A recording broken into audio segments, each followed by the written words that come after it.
भरतपुर से। हाँ, पूज्य गुरुदेव, आपके चरणों में कोटि कोटि प्रणाम। गुरुदेव, आपकी कृपा से ये ज्ञात हुआ कि क्रोध करने से स्मृति का नाश होता है। ये बात क्रोध आने से पूर्व व क्रोध करने के पश्चात भली भांति याद रहती है, परंतु हे गुरुदेव, ये बात क्रोध करने के दौरान क्यों याद नहीं रहती? कृपा क्योंकि नाम छूट जाता है। अगर नाम चलता रहे तो बचा लेगा। समझ रहे हो ना? स्मृति नाश का मतलब है भगवत विस्मरण हो जाना। हमारी जब कामना में बाधा पड़ती है तब क्रोध का प्रादुर्भाव होता है। कामना जो होती है वो अभाव में होती है। कोई भी कामना, अपने अंदर जब सुख का अभाव लगता है तभी किसी वस्तु को देखने, भोगने, सूंघने, छूने आदि की कामना जागृत होती है। अगर हमें अपने सुख का बोध हो तो बाहर कहीं सुख है नहीं, वो ढूंढने की जरूरत नहीं।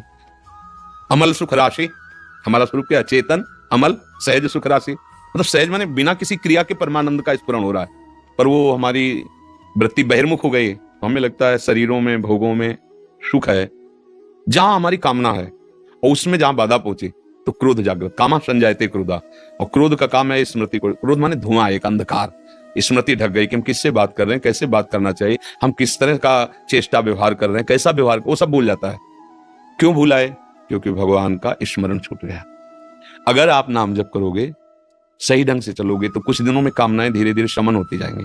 खुद इतना आनंद मिलने, जब अपने घर में अच्छा खाने को मिले ना तो दूसरे के यहाँ जाने की इच्छा नहीं होती। तो जब हमारे हृदय में ही आनंद रहेगा तो इंद्रियों द्वारा भोगे जाने वाले बाहर के विषयों की चाह नहीं रह जाएगी।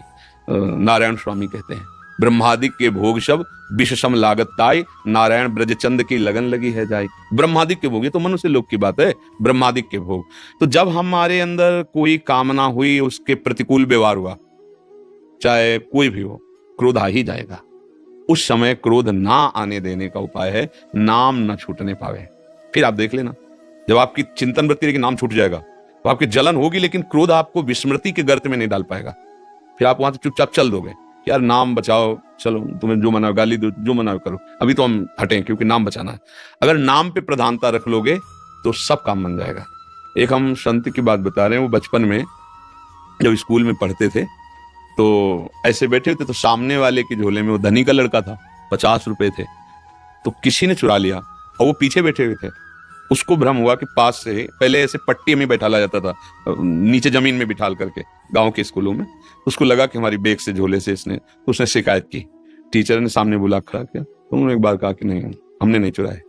और शुरू से उनको शिक्षा मिली थी उस समय घर परिवार से कि खूब नाम जप करना चाहे, तो एक मन में बैठा हुआ था उनके कि नाम जप ही, तो अंदर अंदर अंदर नाम जप कर रहे थे। तो गुरुजी से कहा, जो टीचर थे उनसे, कि मैंने नहीं चुराया।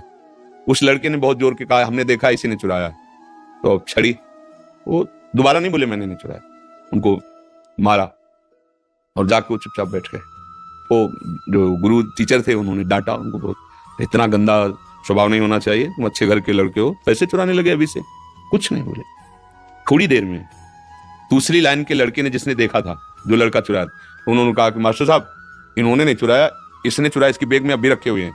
जब देखा गया तो 50 रुपए। अब मास्टर को बड़ा पश्चाताप हुआ, बुलाया और कहा, बेटा पहले तो मुझे क्षमा करो, हमने तुम्हें मारा और इतना, तुमने दोबारा क्यों नहीं कहा? बोले, गुरुजी हमारा नाम छूट जाता है, इसलिए हमारा नाम छूट जाता, इसलिए हमने दोबारा प्रार्थना, एक बार कह दिया था आपसे कि हमने नहीं चुराया, और अब हमने फिर सोचा कि भगवान की इच्छा, हमारे ऊपर कलंक लगना है, दंड मिलना है, क्रोध नहीं आया। वही आगे चलकर बहुत बड़े संत बने। तो अगर हम नाम जप कर रहे हैं, देखो पिटाई सहेली, कह सकते थे कि मैंने नहीं चुराया, अगर चुराया तो हम बाहर तो नहीं गए, बैग देख लो, हमारे कपड़े देख लो, जहां, ऐसे कैसे मार सकते हो आप? जब हम कह रहे कि तो समय जा रहा है ना, कुछ नहीं बोले, भगवान की इच्छा टूटना है। तब भगवान ने प्रेरणा करके सफाई दी, भगवान ने दी ना उस बच्चे को, मैं देखो ऐसा ऐसा, उन्होंने क्षमा मांगा सबके सामने कि नहीं बच्चा मेरे को क्षमा कर दो, मेरे से गलती हो गई, मैं सही निर्णय नहीं कर पाया, बार बार, क्योंकि वो बिल्कुल निर्दोष। और जब ये बताया कि मैं नाम जप कर रहा था तो जो हालत उनके टीचर की हुई, अरे कितना बड़ा अपराध बन गया। भगवान नाम जापक बालक को जो निर्दोष था मैंने मार दिया।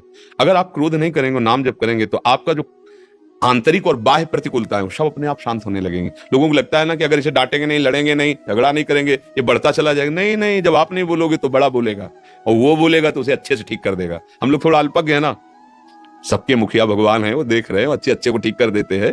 वो बस थोड़े दिन के बाद, हमारे मालिक के हिसाब में बड़े बड़े रजिस्टर है तो थोड़ा समय लगता है। अब देखो ना, भारत सरकार में आप आज कोई काम करो तो आज थोड़ी फांसी में चढ़ा दिया जाओगे, मुकदमा चलेगा सालों और फिर जाके कहीं। तो ऐसे ही अनंत ब्रह्मांडों की सरकार है प्रभु, हिसाब पक्का होगा, हिसाब में चूक नहीं होगी। पर जिस दिन तुम्हारा पेपर सामने पहुंचेगा उस दिन, तब तक तुम्हें लगेगा हमने इतने पाप किए, बड़ी मौज मस्ती से जी रहे हैं, कौन क्या बिगाड़ लिया। नहीं नहीं नहीं, पूरा ब्याज सहित मिलेगा, ब्याज सहित। इसलिए क्रोध से कभी किसी को लाभ नहीं मिला है, ना दूसरों को ना अपने को। जब क्रोध हुआ है तब नुकसान ही नुकसान हुआ है, सामने वाले के प्रति भी और अपने भी प्रति। पूज्य जनों को जिनके सामने हमें मर्यादा से बोलना है, उनको गाली देने की बात मन में आ गई क्रोध देने से। जिनके पैर छूने चाहे उनके ऊपर हाथ उठा दिया। इतना नीच क्रोध यह है कि सर्वनाश करा देता है, अपने का भी दूसरे का। तो अपने को भी बचाओ और दूसरे को बचाओ, नाम ना छोड़ो। अगर नाम छोड़ दिया फिर कोई रुकने वाला ही नहीं बचा ना। फिर तो काम, क्रोध, लोभ, मोह, मद, मत्सर एक से एक बड़े ये वीर हैं, फिर परास्त कर देंगे।